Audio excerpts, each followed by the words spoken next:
The thick forests of the Pacific Northwest are rumored to hide a secret so unbelievable, so captivating, that on first glance, it would seem to be nothing more than a campfire story.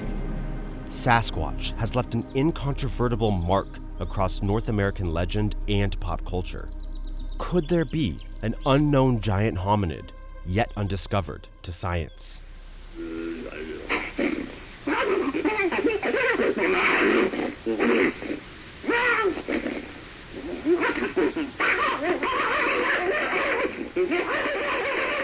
These recordings of reported Bigfoot vocalizations captured in the 70s by businessman Ron Morehead and journalist Al Berry deep within the Sierra Mountains are truly nightmare-inducing. The recordings could be some of the most conclusive evidence for the existence of Sasquatch. Ron Morehead told us more about this encounter. I started this Bigfoot thing in 1971 when I was invited into a camp in the High Sierras. None of us were looking for Bigfoot or anything about it. We were just as a hunting camp. And most of us didn't talk about what went on up there at the time, only to our friends and relatives, because it was kind of weird, to be honest with you. Some of it was. Known as the Sierra Sounds, their story is compelling, controversial, and truly a strange phenomenon.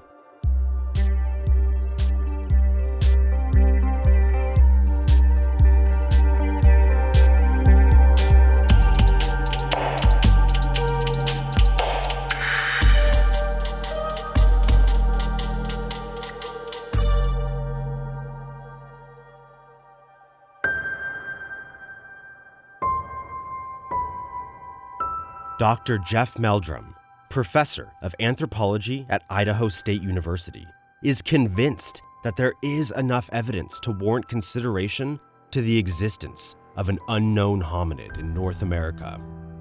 Dr. Meldrum is one of the eminent scientists pushing for serious inquiry into the subject. He runs a peer-reviewed paper called The Relict Hominid, which publishes papers on the topic and is available for free online. He also owns one of the world's largest Sasquatch footprint collections, much of which he inherited from the late Grover Krantz, a respected anthropologist. Sasquatch is a name, an anglicized form of a indigenous name derived particularly from the tribes of the British Columbia coast, the Pacific Northwest, which translates essentially as wild man of the woods.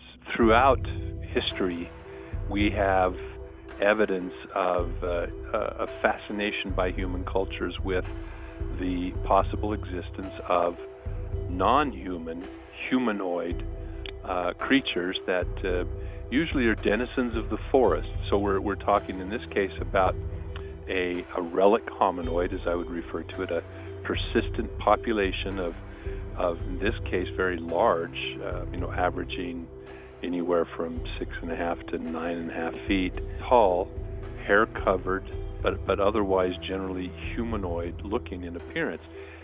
Only in the sense that it stands upright, vaguely the outline of a human, but there's so many aspects, and we can go on and on about the distinguishing characteristics. Very large in physique, very robust, very ape-like in many of its qualities, but resembling humans in that it stands and walks and runs on two legs. Stories of Sasquatch have existed in North America for centuries. Different Native American tribes have various names for the creature, but they all essentially describe the same thing: a giant, hairy, wild humanoid creature who lives in the forest. Even tribes that occupy areas now that seem very constrained and atypical of where one might encounter Bigfoot, their oral traditions and legends extend to times when their population may have occupied areas that were ecologically appropriate. In addition to their big size and the fact that although they haunt the nether regions of the mountainous forested areas, they're feared oftentimes because they often are attributed with abducting adults, especially women, and also children, and eating them. They are cannibal giants. The most common evidence for the existence of Sasquatch are eyewitness reports. There are thousands of accounts from credible witnesses spanning decades. Even Jane Goodall weighed in on the subject. On NPR, she said, "Well, now you'll be amazed when I tell you that I'm sure that they exist. I've talked to so many Native Americans who've all described the same sounds, 2 who've seen them." Dr. Meldrum gave us more background on Sasquatch sightings in the Sierra Mountains. I mean, if you go to one of the online databases like the Bigfoot Field Researchers Organization, you get a sense. I mean, that's not the end-all by any means, but it does convey a sense of the relative frequency and type of encounters, be they footprint finds or bumps in the night or visual encounters. But up and down that, from Northern California all across the state, and then down the spine of the Sierra Nevada mountains south of Lake Tahoe, yes, lots of encounters. I have had a few instances where people have contacted me directly. There was a gentleman who often, he was a trail runner. He haunted the areas just north of Yosemite, and he encountered footprints, and they were quite convincing. They were about 14 inches long and very interesting.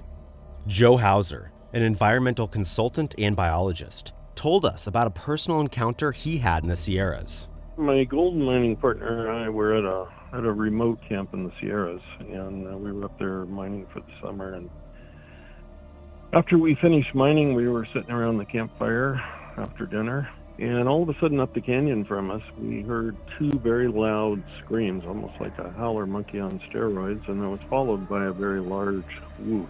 And I kind of came off my chair and I looked at my partner. I go, "Herman, what the hell was that?" He just looked at me very matter-of-factly and said, "Oh, that's Sasquatch, Bigfoot. You haven't heard one yet?"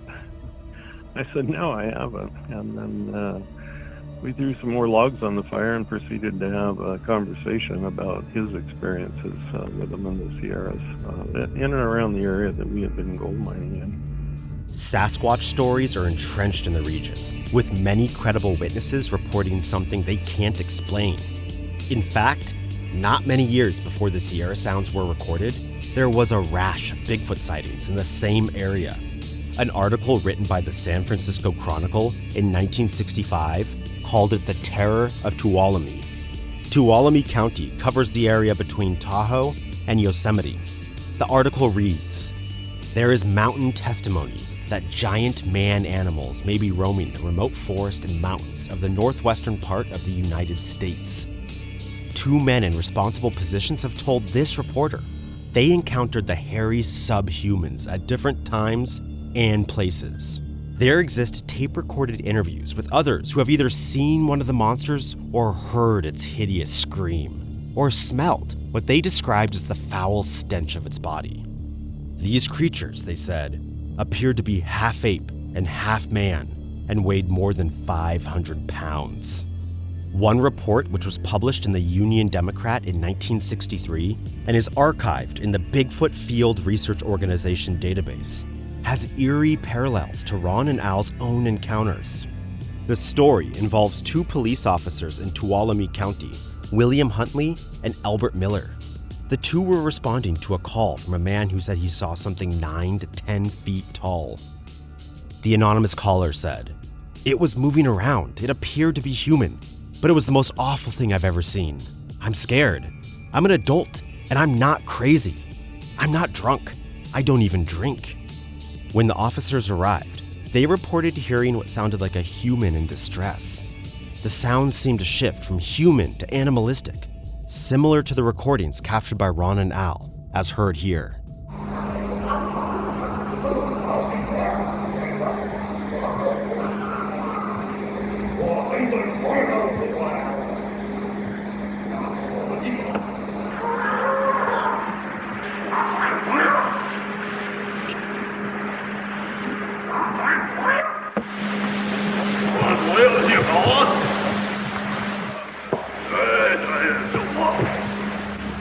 In the end, the officers had no explanation for the sounds, and they were unable to find any evidence as to what was making them.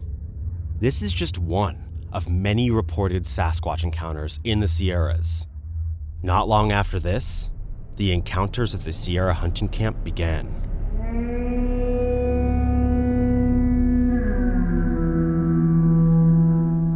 It was August of 1971 when the Johnson brothers headed to their deer camp deep within the Sierras. That evening, they experienced some really raucous noises, and they thought at first it was a bear, but then they realized bears don't make sounds like that. So the avid hunters had been visiting this camp since 1958, actually been going there hunting.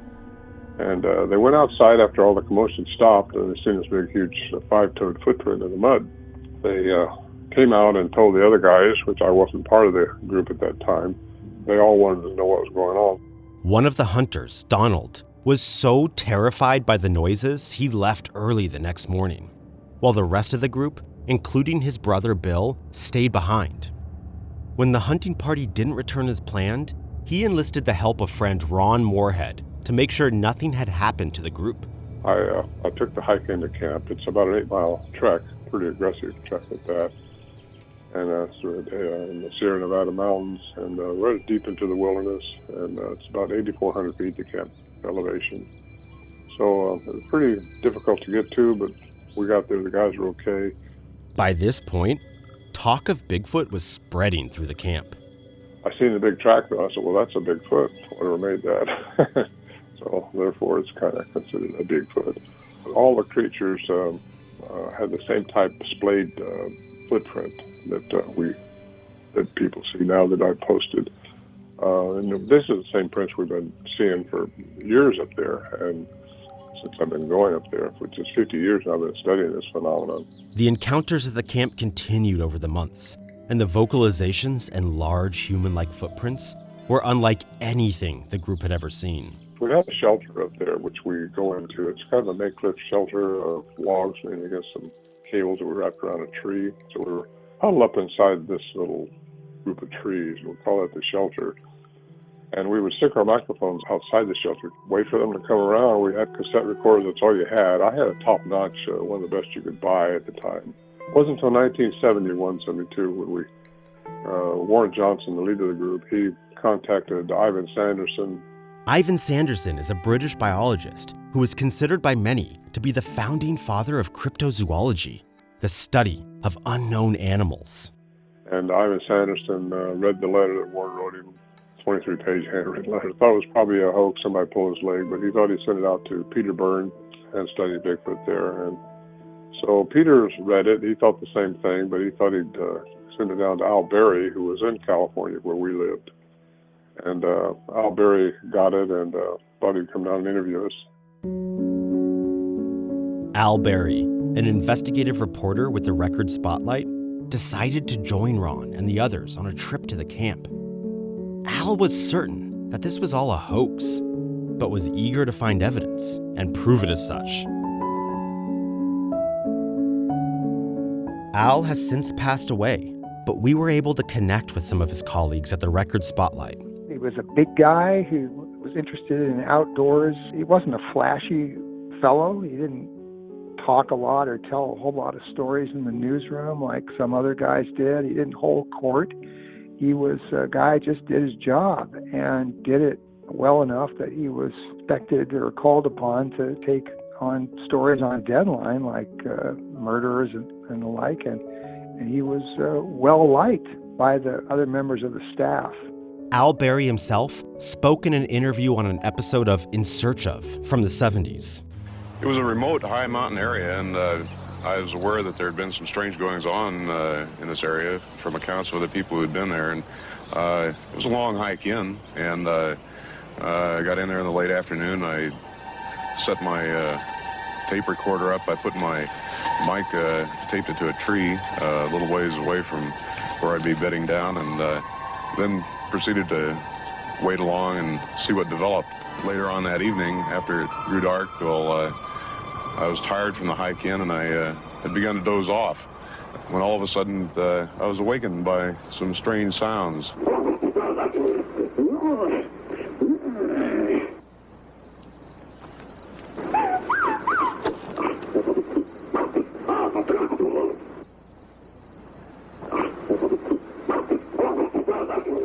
It was very startling. I I didn't know what to think. I had very mixed emotions. On one hand, I was wondering, well, could somebody possibly be out there doing it, some human being? And on the other hand, viscerally, my knees were shaking and my insides were turning a bit, and I was wondering if maybe what I was hearing was some creature that was stranger than anything that we knew. Al had become totally convinced that there were Sasquatch visiting the camp. And Ron and Al were even able to capture incredible audio recordings of the vocalizations that had terrified the hunters.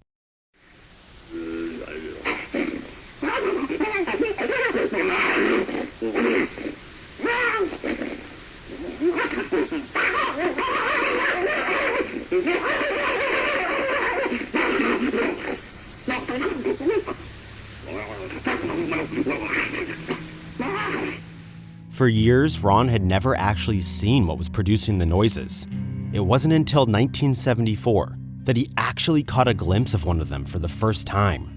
I saw one in 1974 when we just got into camp. And I write about this in my first book, Voices in the Wilderness, but we got into it late in the evening and started unpacking, and that's when I started having this encounter, and that's when I saw one that night.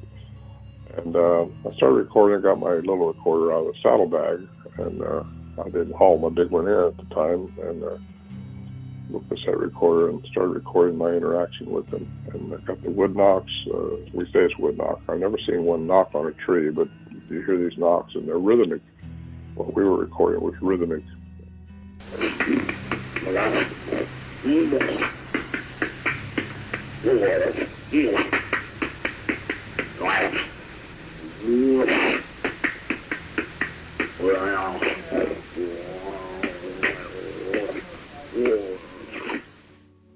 You also hear them clocking rocks together the same way, and then you hear whooping. Different types of whoops will go around, and I think that's how they interact with each other before they start yapping their chatter.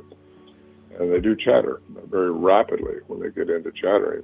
That night I saw one, like I said, it made this big samurai cry behind me. It was so fast, I can't tell you any details of it. It was very big, very smooth. It's how it ran through the woods like that, I don't know. Of all of the recorded sounds or vocalizations attributed to Sasquatch, I think the Sierra sounds, they are to sound recordings what the Patterson-Gimlin film is to photographics. They are just kind of head and shoulders up there. Now, there remains questions about it, and of course, if you aren't open to the possibility of the existence of Sasquatch, you'll focus on all of the other potential explanations and hoax conspiracy theories. But whatever it is producing very loud, high volume vocalizations. There's growls and grunts and chatter. Some of the most interesting have been referred to as samurai chatter because they sound like that very guttural Japanese utterances that you hear on some of the World War II movies and samurai movies and so forth. But the one that caught my attention more than anything was the whistle. There's a point where the witnesses, they whistle trying to call them in, and there's a response. You can clearly hear the human, the kind of muffled sort of whistle and whistling between their teeth. The response comes back loud and clear, but it's different. It sounds like it has a harmonic, like there's an overtone to it.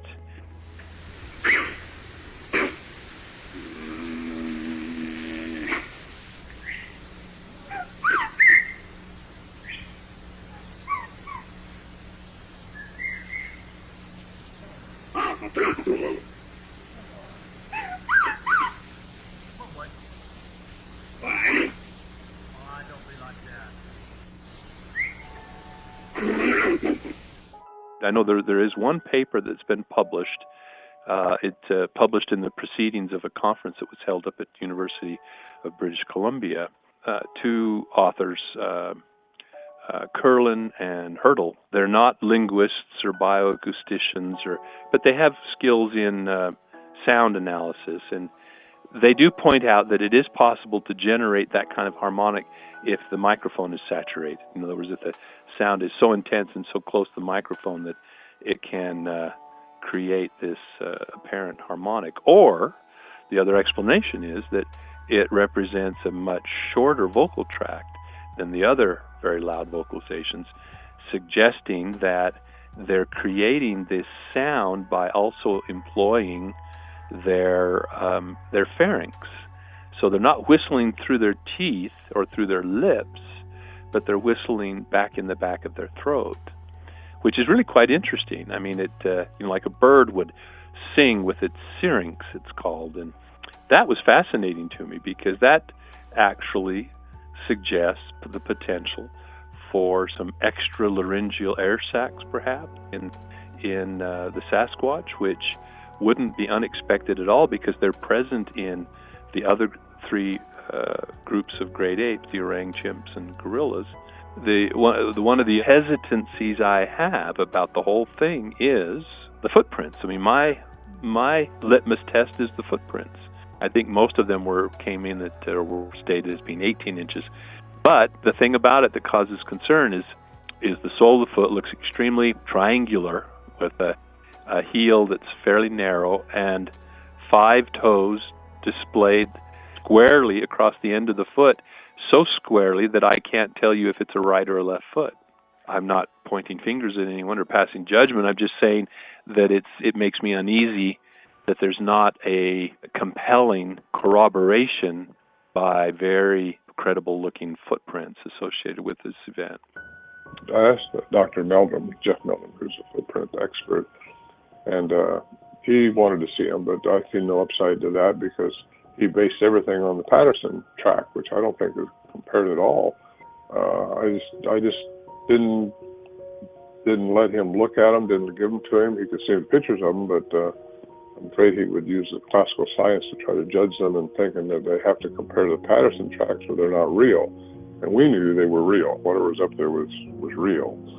And nobody's pulling anybody's leg. And how could anybody be up there year after year after year showing the same type of footprints? And they're different sizes because we had different sized creatures. Ron is a very, very mild-mannered man. He comes off very credible, very believable. He has some different ideas about Sasquatch and its nature than I do. We didn't realize how special it was, and we underestimated what we were dealing with up there. We were thinking of them just as kind of a wild ape in the woods that hadn't been documented yet. And a lot of people still think that. And that's okay if they want to think that, but I got to tell you, they're probably wrong. So these things are more than that, a lot more. And they started doing some things up there that we could not put a finger on. You could not figure out how they did it and what was going on, lights and sounds and things that just had no classical answer, in classical science anyway. Al Berry, having a master's degree in science, said, don't tell people about this stuff. But I do now because I think I found the science that might help people understand more about what these things could be. That's quantum science. I think he's strayed a little into the weeds on the application of quantum physics to the macro world and how that would relate to the Sasquatch phenomenon. And it's always been an uncomfortable tension, my hesitancy to accept on face the footprint evidence and then the potential implications of what that would mean if they're not credible. And so I'm usually pretty good at maintaining good personal relationships with individuals, even in the face of differences of personal opinion. I've had no reason to doubt his credibility. Ron and Al reached out to an established organization to listen to their tapes to provide a professional opinion on what may have caused them. Fauna Communication Research Organization, which studies endangered animal communication, needed someone to visit the site of the recordings and provide a report on the surrounding area prior to them commenting. Joe Hauser was the one who submitted the report. After spending 3 days up there, my conclusion was, based on the remoteness of the area and no evidence of faking it, I didn't feel that the sounds were faked. I felt they were actually real. And also, based on what I had heard in the Sierras, I felt that they were probably on the right track. Al Berry even had the tapes analyzed by the acoustic laboratory Syntonic Research Incorporated, the same company who studied the Nixon tapes. He went to them and asked them if they could look into it. Well, they looked and said the sounds were spontaneous, so they were taken at the time of recordings. There was no 60-cycle hum, which would have shown pre-recording in the studio. They were too powerful to have been human-made. Dr. Lynn Curlin, a professor of electrical and computer engineering with an interest in electronic speech analysis, conducted a year-long study on the recordings. From what we could determine, there were no evidences of re-recording at slower speeds, definitely features in those sounds that were correlated to an extremely large human male. Measurements that you would expect 7 to 7.5 feet tall. The tapes were also analyzed by Nancy Logan, a human speech expert, who stated, "I believe that some of the primitive communication is going on in the form of primitive language." The first time I listened to the tapes, I thought it was linguistically a little more sophisticated than I do now. After listening to them again, I think that the creatures are a little more animal sounding, but I still think it is language. I challenge anyone to make those exact same noises with the exact same pronunciation at that speed. Nancy wasn't the only person to think the vocalizations on the tapes represented a language. In 2008, Ron received an unexpected phone call from Scott Nelson, who had stumbled upon the Sierra recordings and was stunned when he too recognized elements of language on the tapes. I'm a 20-year veteran of the U.S. Navy as a cryptolinguist and interpreter of Russian, Spanish, and Persian. You know, what we were trained to do is to listen into communications, you know, whatever our target languages were. I know maybe probably 2 guys that have listened to more human voice on tape than I. When I got out of the Navy, I started teaching, and that's what I did for 20 years, teaching those languages. My son Stephen had the day off from school, but we did not, so he came to school with me. He had a project to write a paper on something of his interest. So I called 12-year-old boys. He said, "Dad, well, I want to do either on Bigfoot, the Loch Ness Monster, or UFOs." I said, "So take your pick." So he says, "Okay." He said, "Bigfoot." So we started Googling Bigfoot. So we were finding stuff, and he says, "Dad, what do you think Bigfoots sound like?" So I literally Googled Bigfoot sounds, and that's when I came on Ron Morehead. I walked out of there that day at school. I was kind of in shock. My son Stevie's like, "Dad, what's wrong with you?" But almost immediately, there were 3 things. Number 1, I was hearing a language. Number 2, it was not a human being. And number 3, it was not fake. And by the way, there's actually areas on the different parts of the tapes where we think they're referring to each other by name. The big male almost seems to be telling a joke about the humans. And you can almost imagine him saying, "Oh, look at these little hairless apes. Haha." And then it sounds like he actually laughs at his own joke.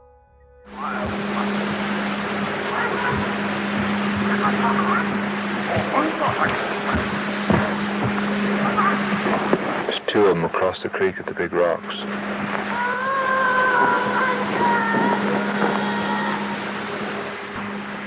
It's a hard act to follow. It sounds like he talks to us and they talk to each other. Yeah.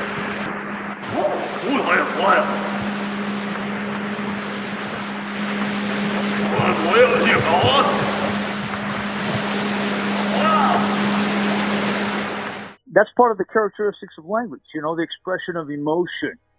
Scott has become an advocate for the authenticity of the recordings, and he is actually working on a project to transcribe what he hears on the tapes.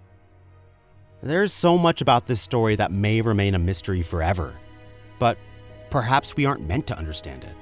I think that they have abilities that are way beyond us, especially out in the woods. I think the forest, you know, is their machine. people claim that, they don't have culture, they don't have technology. I say, no, bullshit. The force is their machine. The number one thing that protects them is elusiveness from us. While Ron won't disclose the exact location of the hunting camp for those curious to have their own experiences, we did ask him if he has any advice for those looking to have their own encounter. He recommends going out into the woods and camping in areas where Sasquatch are commonly sighted. Go there and set up camp and don't change things around. Just be still and don't jump up and down when they start hearing something like a big cracking or a big whoop knock or something like that. Just be still. If I don't think they got your attention, they'll keep getting closer and doing more, and that's what was happening with us that night. Yeah, and don't try to trick them because they'll see right through that. We tried to trick them. So many people ask, why didn't you get a picture? Well, it's not like you're trying to trick a bear or a mountain lion or something like that. They got a consciousness about them, an intuitiveness about us, and we didn't understand then. I do now. Most people that are having experiences and had experiences over the years are just kind of like at the Sierra camp. It's hunters out hunting, people camping, people down by the river. Their purpose is not out there to look for Sasquatch. And so I tell people, go out in the woods and set up a camp and stay there and keep going back. And as you go back, if they're there, they get used to you. And my experience is eventually they will make some sort of contact with you. The question remains, are the recordings real? Oh, I definitely think it could be, yes. I wouldn't use the word believe, but based on the evidence, I think the possibility is very real. They are much more naturalistic sounding, much more what I would expect for a large primate. But I'm not 100%. For people who are questioning the Sierra sounds, based on my research, being at the Sierra camp and knowing Al Berry and Ron Morehead for years, I know that this is an honest representation of what they recorded up there and the experiences they were having. And based on the remoteness of the place and the time and technology at that time, I don't think there's any way that they could have been faked. Well, I've experienced crazy things. We're not the head of the food chain as far as I'm concerned here. Let us know if you've ever heard anything unexplained in the woods at night on Twitter and Instagram at strange_phenom and on Facebook at Strange Phenomenon, all one word. Please give us a review and subscribe on your favorite podcasting app. Visit www.strange-phenomenon.com for a full list of sources and more episodes. Strange Phenomenon is hosted by Ray Tarara. It's written and produced by RJ Blake and Ray Tarara. Theme music by Tara Monk. A special thanks to Ron Morehead, Dr. Jeff Meldrum, Scott Nelson, Joe Hauser, Marc Beauchamp, and Gilbert Moore for sharing their experiences and knowledge with us. You can learn more about Ron's experiences at his website, ronmorehead.com. And you can read Dr. Meldrum's academic journal at isu.edu/RHI. Additional music provided by Sergei Cheremizanov, Kevin Hartnell, Kai Engel, Ghost Stories Incorporated, Sergi Quadrado, and Tech Theist. Links to the artists' websites are available in the show notes.